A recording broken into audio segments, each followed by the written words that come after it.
Baby No Money has been releasing bangers from the day I started releasing music, and I will continue doing that.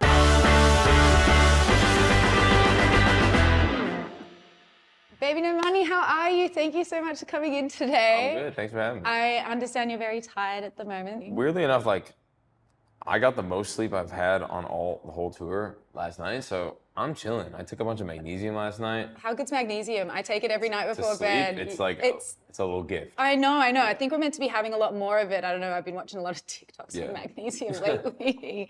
I'm really into Your nutrition knowledge. Exactly. I wanted to ask you, what are you loving the most at the moment? It can be anything, it can be like listening to, doing.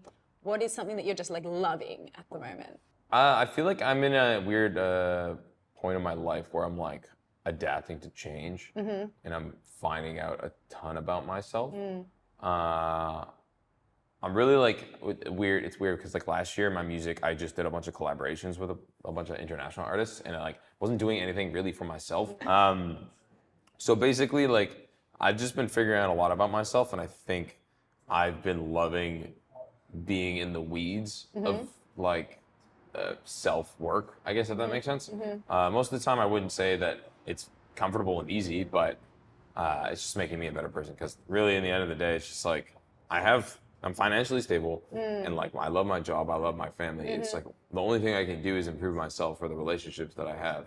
So that's like kind of something that I've been really, really working on, and like that's interesting, because I heard you say in an interview that I was watching the other day how you said that you feel like you're done in terms of like you've achieved a lot of accomplishments like in that way. Do you feel like that's why you sort of are now working towards these other areas of your life? Yeah, I mean, I feel like I'm also kind of held back in those other areas because truthfully, I've been thinking about it. It's like I'm unsure if doing what I do, being a social media person or having it online, like none of that's just been studied. We also don't know enough about the brain too. So it's like, in the grand scheme of things, I could be like clinically fucked up, but in the grand scheme, it's just like no one knows about that. So I'm like really just trying to dive deep and figure out exactly what I need in every single aspect of my life, and I feel like it's been enjoyable. It's been very difficult and like trying, but because I would imagine it's be hard to find the space sometimes when you're so busy and like you're getting pulled in a lot of different directions to be able to do that. Yeah, I mean, definitely. I think just staying sober and doing like doing yoga and exercising and meditating like really helps me get through a lot of it. I don't really know how well I would be able to do if I was like 10 times my popularity. I would probably be way more fucked up, to be honest, because like sometimes like if I'm just chilling in public and I don't want to speak to anyone and someone comes up to me and they're like, I mean, it's like blah, blah, blah. Like I love it, it's amazing, but sometimes I'm like, holy shit, like I just need to be alone. And like I find myself progressively being surrounded by more and more people.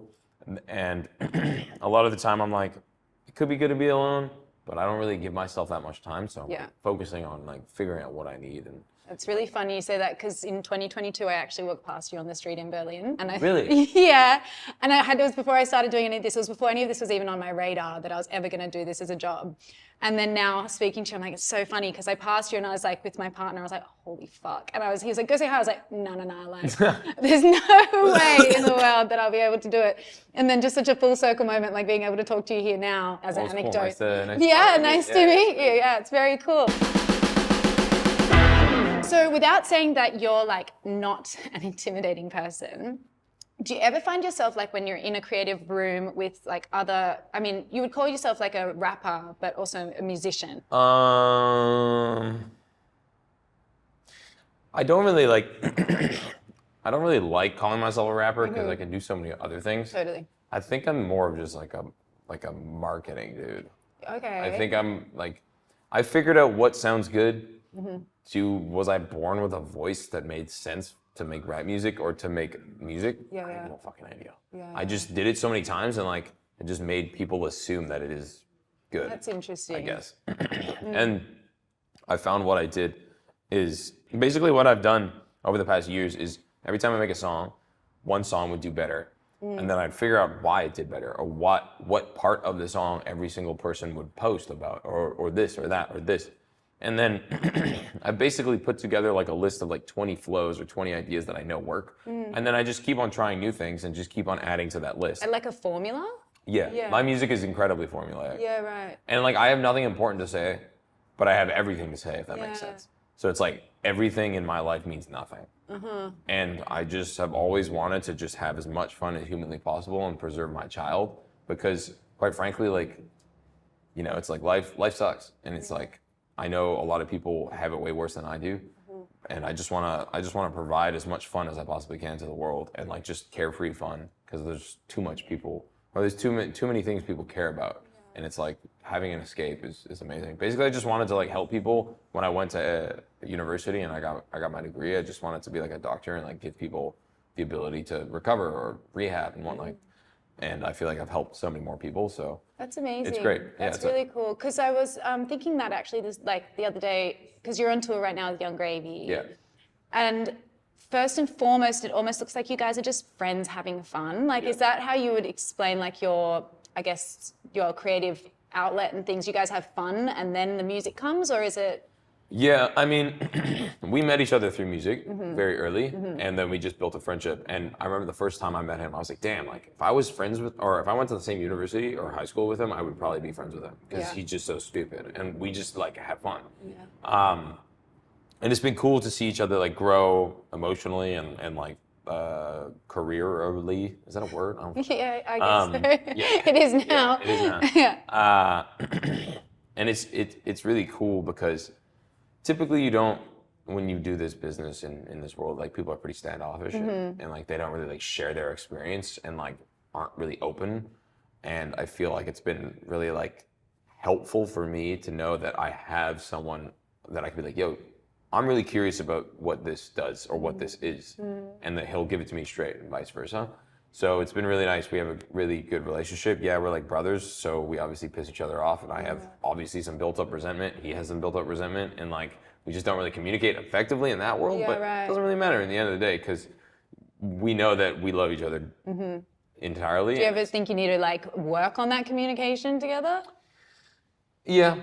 Probably, but I'm gonna talk to him probably in Perth, because we got into a tiff a couple days ago, and I was like, we need to talk, but he's too tired, and I fair think in enough. Perth we'll have like a little time off. Totally, and it can get a lot. Like I can only imagine being like in the same vicinity as someone. Like if you're in America, I guess here you don't really go on tour buses, but like you're constantly together. Yeah. And I would assume, I don't know either of you well at all, but big personalities can kind of clash as well in different ways. So. I mean, nonetheless, it's great. Yeah. It's just like when you hang out with someone too long, it's like even my DJ, Dan. Totally. He's really my best buddy. And I totally know when he wants to shut off and not talk to me and I'm being annoying. And then I just press away. Like, I just like, all right, good, we'll chill. And then 20, 30 minutes later, he'll just come back and be like, good. So it's just like figuring out how dynamics and relationships flow and how you can live harmoniously with people. So totally. How do you, when you like are away from each other or separate from each other, because obviously the creative process would happen when you're together, how do you decide if you've got an idea for a song or something, whether it's for yourself or whether it's to share and collaborate on? Basically, there's like tones of my music that I know he likes, and there's tones of his music that I know I like. Yeah. So if I make a song and I'm like, I like it, but it has a little bit of his tones, I'll just be like, do you want to get on this kind of thing? Cool. Whereas like It Boy, my most recent song, is like straight EDM, basically, and it's like, I can't remember like baseline EDM, I don't know the name of it, but basically he would never get on a song like that. Okay. And it's not like he does, it's just because he doesn't like it. Yeah. So it's like, I want to make that type of music for myself, and then occasionally if I have like trumpets on a song, I know he'll like it. Or like more smoother-esque. Totally. That's kind of it, really. I mean, you just kind of know the feel of what's going to work for both of you. Yeah, right. Exactly. Yeah. And I think he understands where I'm at too with music, so it's cool. And a lot of the time I will start the song because I'll make a hook and then I don't want to finish it, so I'll just send it to him.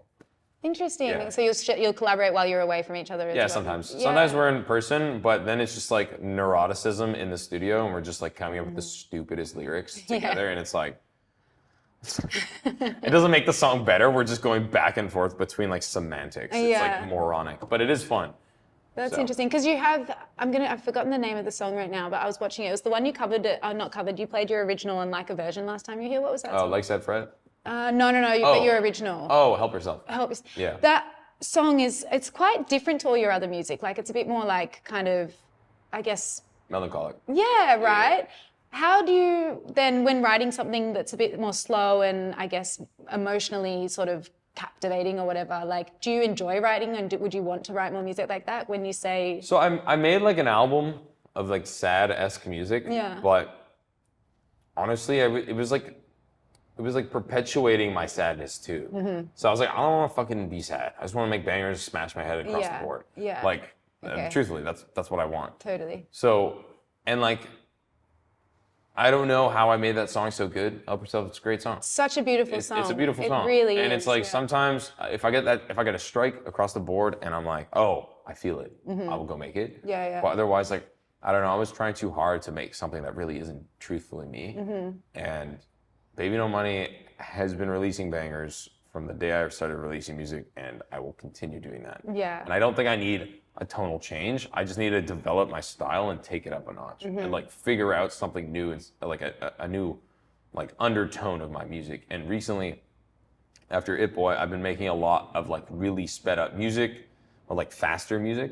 And one of my next songs, like I have a bunch of kids on it singing like 2, 4, 6, 8. Who do we appreciate? Oh, no way, cool. And it's really cool. It's really Yeah. like, it's kind of like meticulous. It's like really thought out.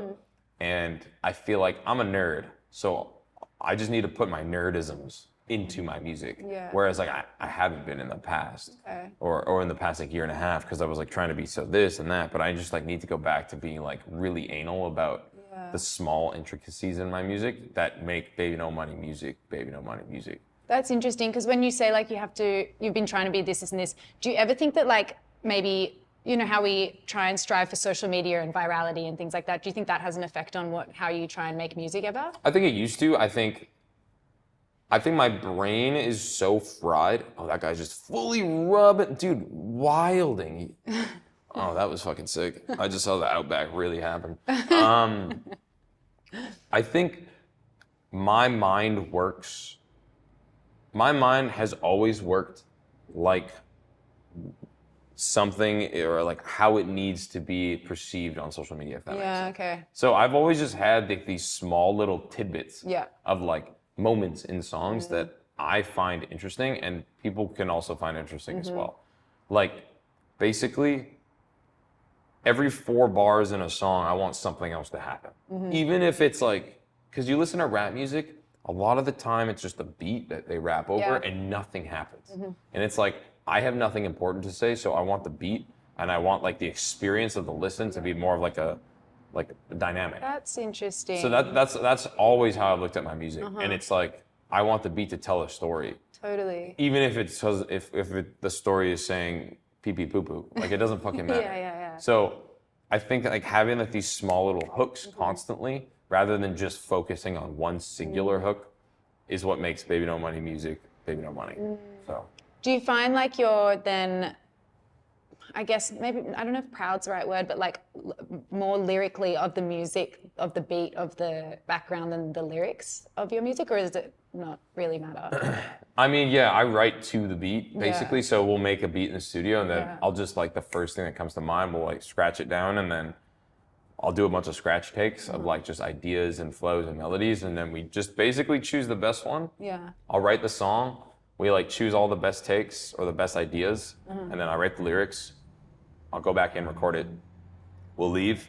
And then I'll listen to the song. And it's like, if I think the song is really good, then I'll be like, how can I make another hook on this song? Yeah. So I'll just like add another section that I think is just like objectively catchy as fuck. Yeah. And then I'll sit for a bit and then I'll go back and I'll do it again. And basically it's just like adding hook after hook after hook after hook. Because if you think it's catchy and you believe in it, then that's it. Totally. So Totally. yeah, it's really, it's unfortunate because I feel like a lot of the time people assume music and making music is like so like, oh man, like John Lennon, you know, take a bunch of acid and Yeah. but some people I'm sure they have that.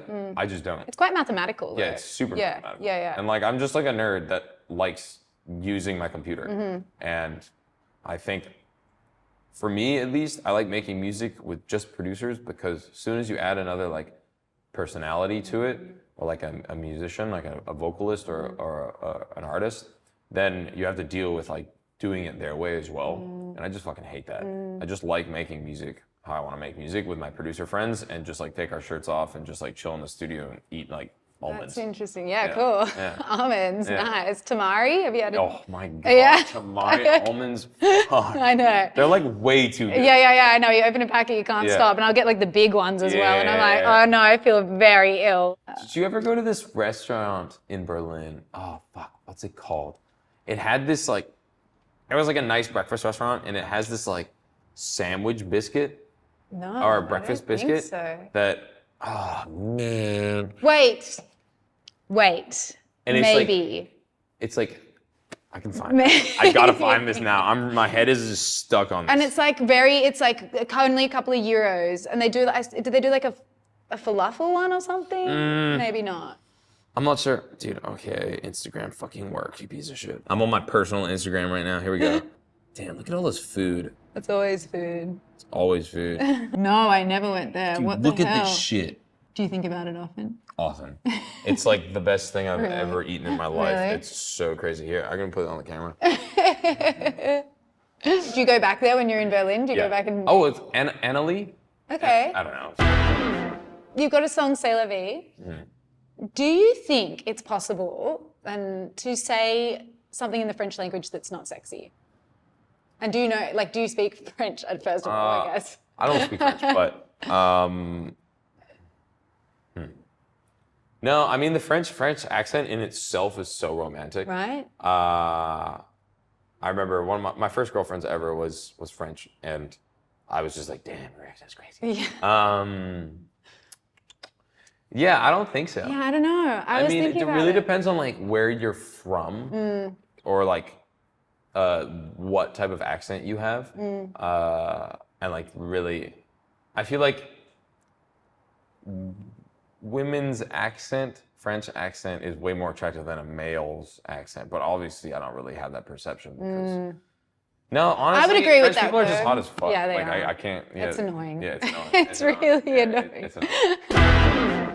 I was talking to you before about like having that sort of freedom, like you've kind of accomplished so much in your career and things like that. And you're obviously about to hit your 30s. So how old are you now? 29? Yeah, I just turned 29. Yeah.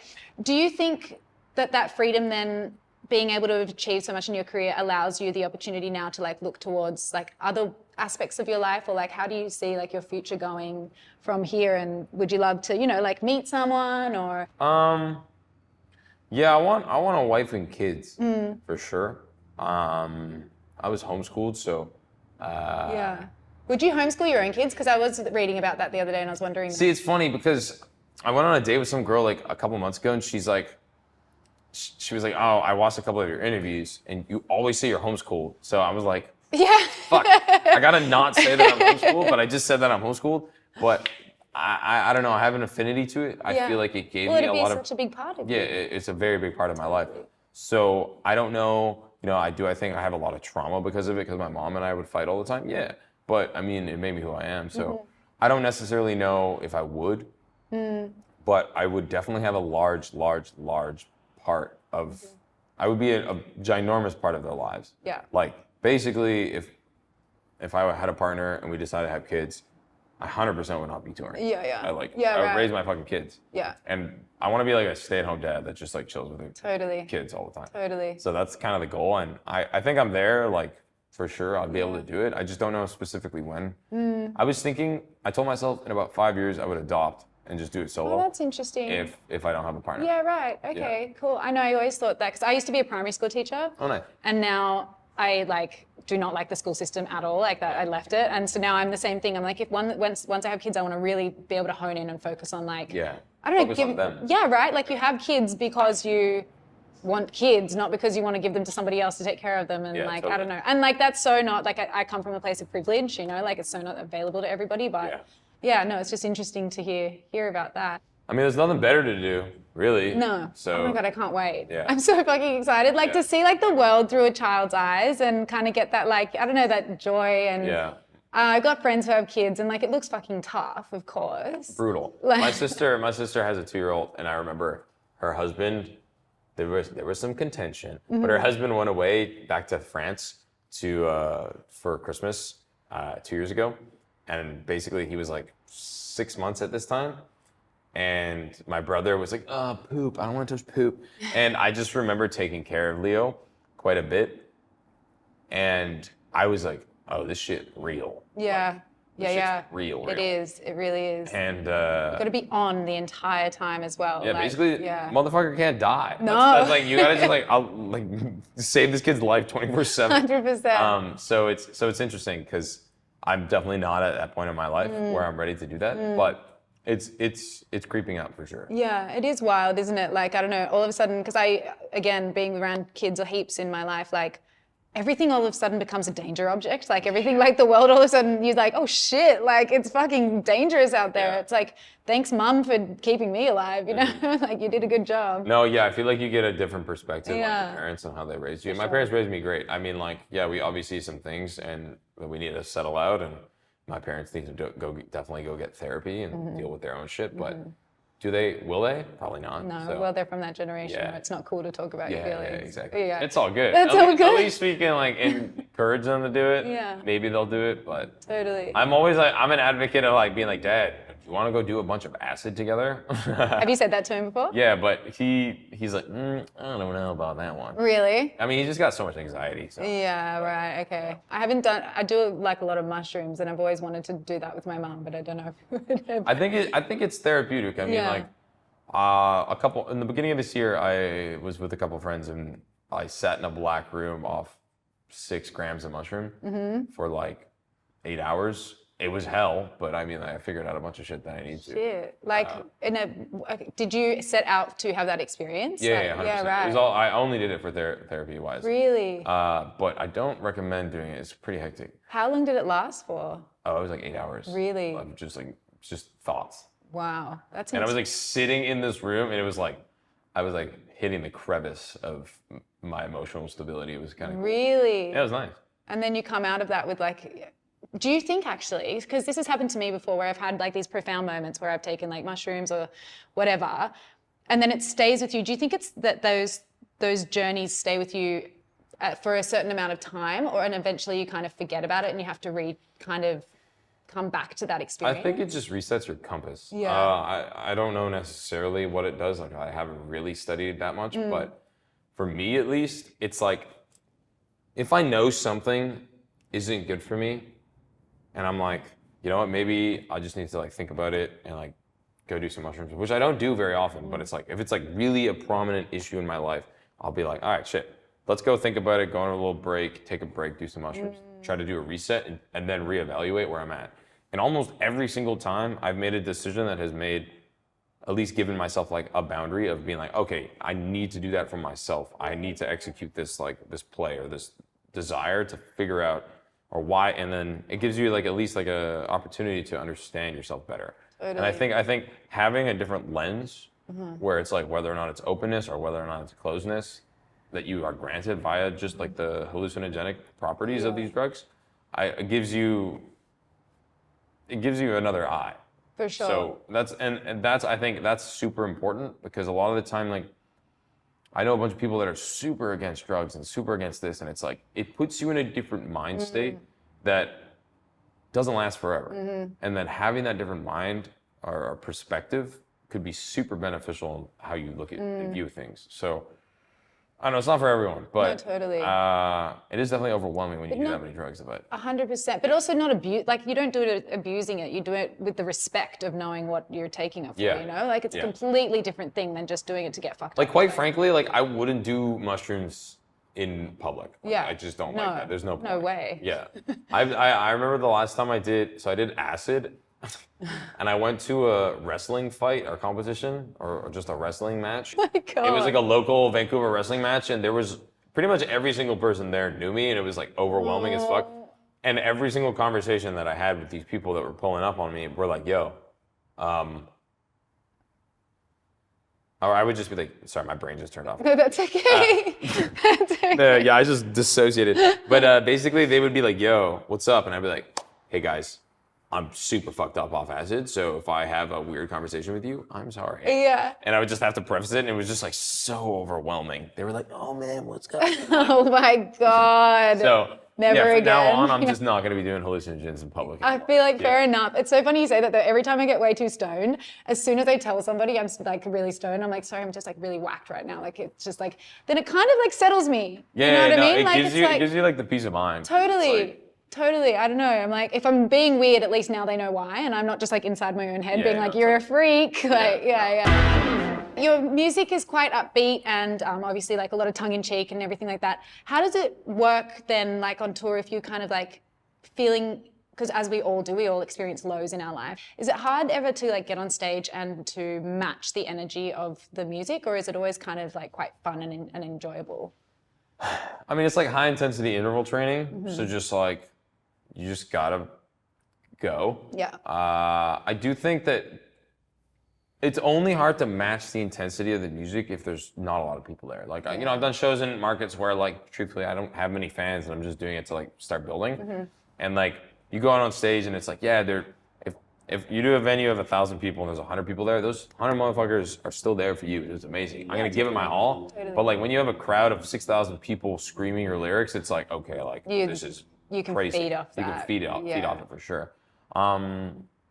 But yeah, I mean, sometimes I do struggle because it's like whatever's happening in my personal life or whatever's happening, if there's like a business ordeal that's going wrong and this, that does affect my mood. And sometimes I've definitely noticed that.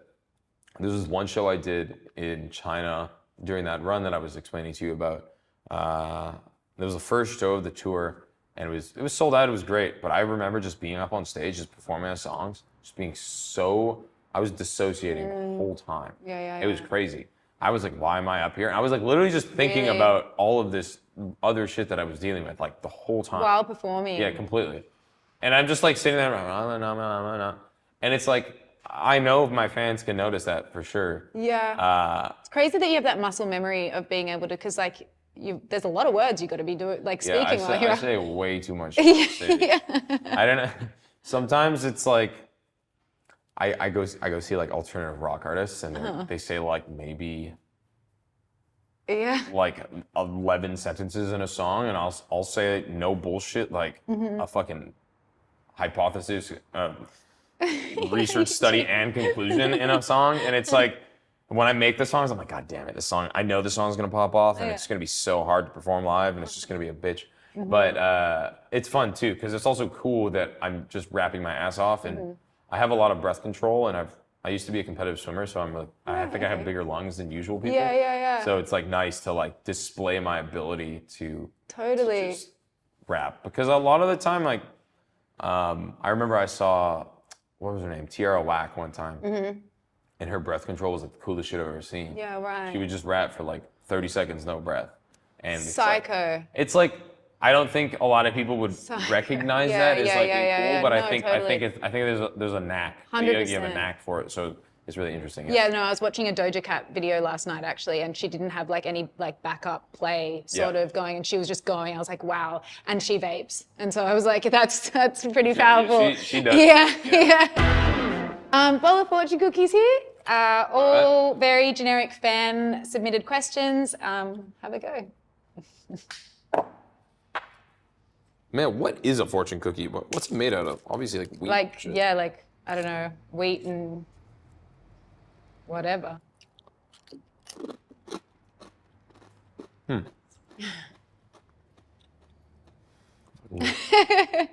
What is one thing you would love to learn but haven't yet? When I was younger, my mom, living in Vancouver, Canada, there's a ginormous like Chinese population and Asian demographic. I was like basically token white at my high school, and like most of my friends were Asian. You're right. And before I went to high school, I was homeschooled. Once again, I'm talking about homeschool. And she made us learn a language. It was either French or Chinese. Yeah. So I learned Mandarin for a little bit, but I would love to like fully be fluent in Mandarin. Yeah. Cool. That's something that I've always wanted to do. Whenever I go to China, I speak a lot, and like everyone's like, "Whoa, that's cool. Whoa, that's fucking crazy." They would love that. White man knows how to speak Chinese. Yeah.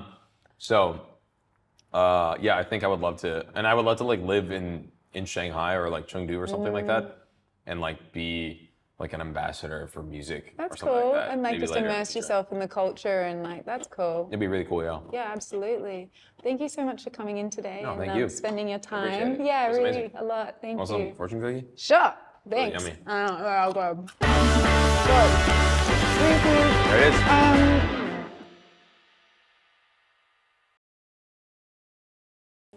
This guy looks like he's trying to come in and He'll be- tumble his wheat. He'll be all right. So, Can he just do it? No, because it'll make noise. Oh, well, sorry, boss. It happens every time. For the viewers, a gentleman wants to come wash Yes. his clothing, but he's got to keep that shit dirty. Yeah.